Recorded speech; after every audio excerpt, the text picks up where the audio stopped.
દહેગામ તાલુકાના રખિયાલ યુજીવીસીએલની બેદરકારી સામે આવી। ચોમાસાની શરૂઆત થતાં તંત્ર દ્વારા કોઈ મેન્ટેનન્સ કરવામાં ન આવતા વારંવાર વીજળી ડૂલ થવાના બનાવો બની રહ્યા છે। વીજ તંત્ર વિરુદ્ધ લોકોમાં રોષ જોવા મળ્યો।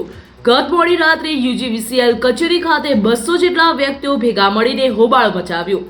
રખિયાલ ગામે વારંવાર વીજ પુરવઠો ખોરવાઈ જતા હોવાથી ગ્રામજનો દ્વારા યુજીવીસીએલના કર્મચારીઓ ઉપર રોષ ભરાયા હતા। મોડી રાત્રે કચેરી ઉમટી પડ્યા હતા। જમવાના સમયે વીજળી બંધ થાય છે। રાત્રે 7 કલાકથી લઈને રાત્રે 3 વાગ્યા સુધી વીજળી બંધ રાખવામાં આવે છે, જેથી કરીને નાના બાળકો અને સિનિયર સિટીઝન વૃદ્ધોને રાત્રિના સમયે ઘણી તકલીફો પડતી હોય છે। કર્મચારીઓને ટોળાના રોષનો ભોગ ન બને તે હેતુથી કોઈ હાજર મળ્યા ન હતા। છેલ્લા સમયથી જાણે કોઈ જવાબદાર વ્યક્તિ જ ન હોય તેમ અણધડ રીતે વહીવટી તંત્ર ચાલી રહ્યું છે।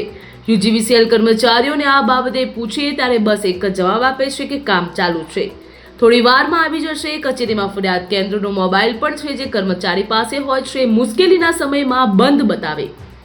જોકે ટેલિફોન ઉપર ઉચ્ચ અધિકારીને વાત કરતા મોડી રાત્રે વીજ પુરવઠો ચાલુ કરવામાં આવ્યો હતો।